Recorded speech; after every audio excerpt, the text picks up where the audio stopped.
Question number two. Order. Question number two, David. Thank you, Mr. Speaker. Leader of the Opposition, David Shearer. To the Prime Minister, does he stand by all his statements on the sale of state-owned assets? The Right Honourable Prime Minister. Yes, Mr. Speaker, and in particular I stand by my statement that opponents of the mixed ownership need to explain to New Zealanders why it would be better to borrow an extra $5 to $7 billion from overseas lenders. The Leader of the Opposition.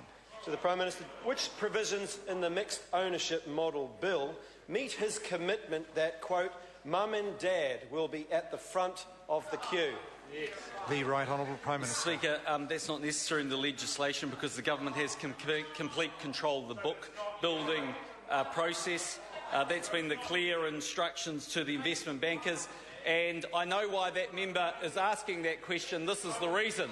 Because he knows it's going to be incredibly popular with mums and... Order.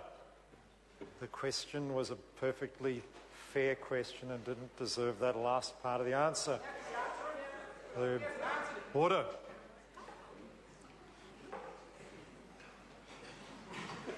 We'll come back to his leader, the Leader of the Opposition, for a supplementary question. Point of order, Mr. Speaker. Point of order. I actually asked which provisions in the bill meet his commitment that mum and dad investors. Order. I think, in fairness, goodness me, I don't think we need some of these interjections when I'm on my feet. But what the Prime Minister said, the Right Honourable Prime Minister said in his answer was that, in his view, the legislation didn't require such provisions because the Crown had control over certain events. And so that was the way, which is a perfectly reasonable answer to the question. I think the last part of the question was what I was unhappy with because the question was a perfectly fair question, didn't deserve that last part of the answer. The Leader of the Opposition. Thank you, Mr. Speaker.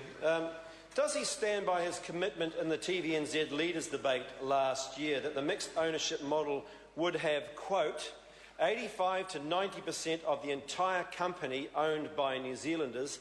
That is my commitment to them tonight as Prime Minister, unquote. The Right Honourable Prime Minister. Yes, that's my expectations.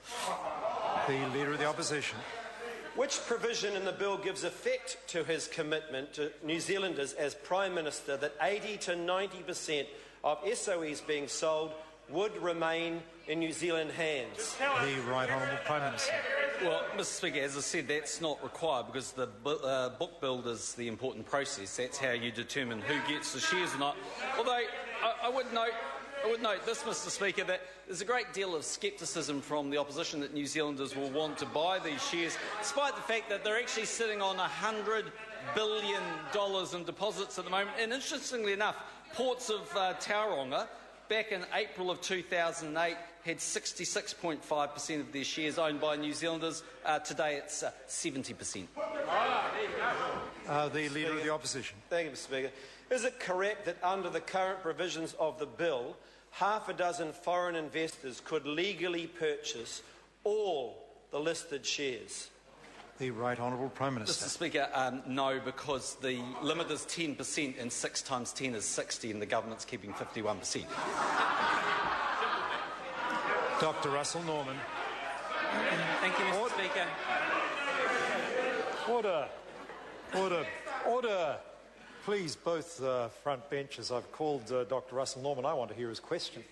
Dr. Russell Norman. Thank you, Mr. Speaker. Which provisions of the legislation to establish the partially privatised companies will prevent those companies from selling individual major electricity generating assets? The Right Honourable Prime Minister. Mr. Speaker, well, there's no provisions that were doing that, but to the best of my knowledge, the last time that happened was under a Labour government when there was 100% owned by the government. It was called Southern Hydro, and they flogged it off. The Leader of the Opposition. Thank you, Mr. Speaker. Why does he believe he has a mandate to sell our assets, given his clear promise to New Zealanders before the election that 85 to 90% of the ownership would remain in New Zealand hands, yet this bill his government has tabled contains no provisions to do that? The Right Honourable Prime Minister. Mr. Speaker, unlike the previous Labour government that wasn't always transparent, a national government a national Point government. of order, Grant Robertson. Mr Speaker, while that question had some political loading in it, I don't believe starting an answer in the way it did fits with the rulings that you've previously given. I think it's a fair point that it would be helpful for the Prime Minister to start the answer that way, but I think the member has acknowledged there was a bit of political loading in the question, and so some political content in the answer can be expected, but maybe not start the answer that way, please. The Right Honourable Prime Minister. Mr Speaker, in January of 2011, I gave a speech outlining clearly the government's intention in relation to the mixed ownership model. We then went through the course of all of 2011, where the then Labor opposition raised the question of mixed ownership model during that year. We then had an election where the entire Labor Party campaign was "Don't sell assets" under Phil Goff, and to the best of my knowledge, the Labor Party campaigning against mixed ownership model delivered the worst result in Labor's history. By the way, the National Party, who campaigned for mixed ownership, went up. Order. Dr Russell Norman. Does the Prime Minister accept... Order. I want to hear Dr Russell Norman's question. Thank you, Mr Speaker.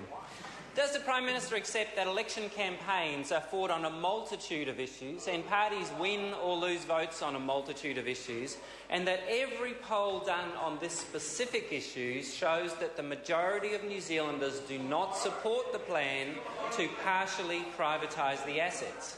The Right Honourable Prime Minister. Mr Speaker, I accept that voters vote on a variety of different reasons. I think voters that voted for National in the last campaign voted because they knew that we could manage the economy better than Labor and the Greens.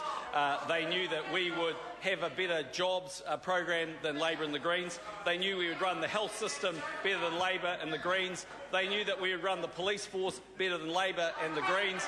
That we would have looked after education services and demanded standards better than Labor and the Greens. So I accept there's a multitude of reasons, but you'd have to say election 2011 was very much on the mixed ownership model, and on that basis more people voted for National than in the previous election.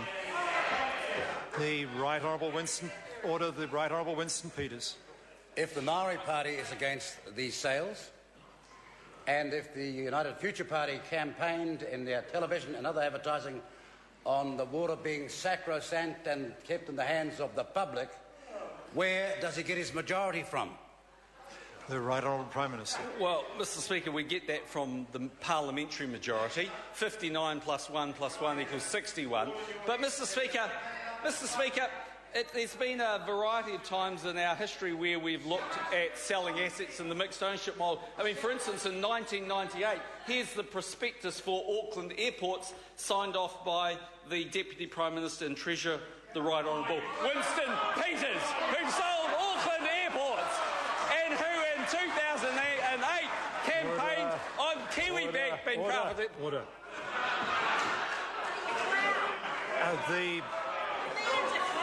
Dr Russell Norman.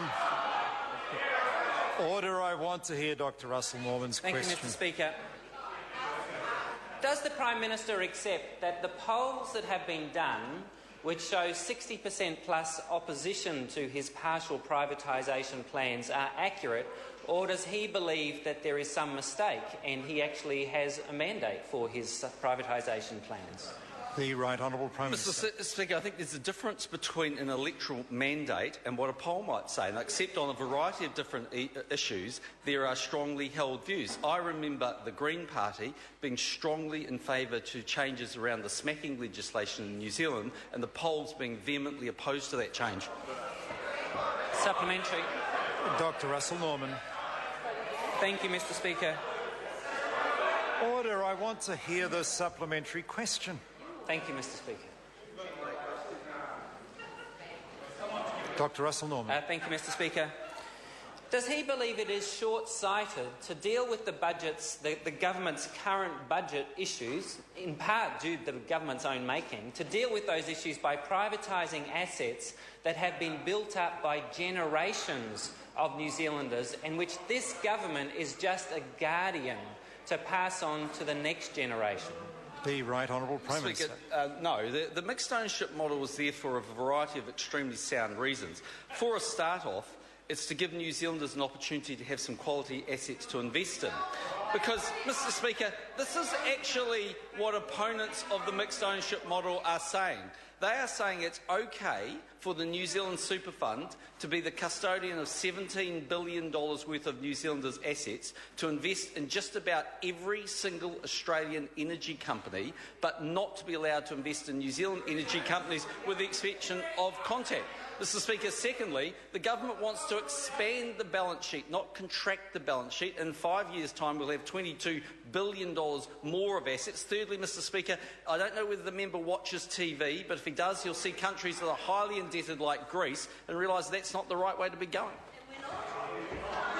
The Right Honourable Winston Peters. Mr Speaker, I seek to table... Oh, is this a point of order? I apologise. Point of order. The Right Honourable Winston table Peters. two reports. One is to do with the Auckland airport, which the National Party sought to sell to foreigners, and we forced... Order. Order. The member resume his seat for a moment. The member must identify the source of the document before describing what is in it. The Right Honourable Winston Peters. Mr Speaker, could I ask you, is it not the rule that you can, before the close of day, provide the evidence? And this evidence is in the New Zealand Herald at that time. That's quite correct, that the member has until the close of today's sitting day to table the documents if the House were to grant leave. But before a member describes contents of a document, they are to describe the source in case the source is not the kind of source of documents we put before the House. So the member is perfectly at liberty to seek leave, but we must know the source of the document first. So the source of the document is in the New Zealand Herald the day after the sale? Oh, no, we don't table newspaper clippings. Question number 3, Jackie Dean. Thank you, Mr Speaker.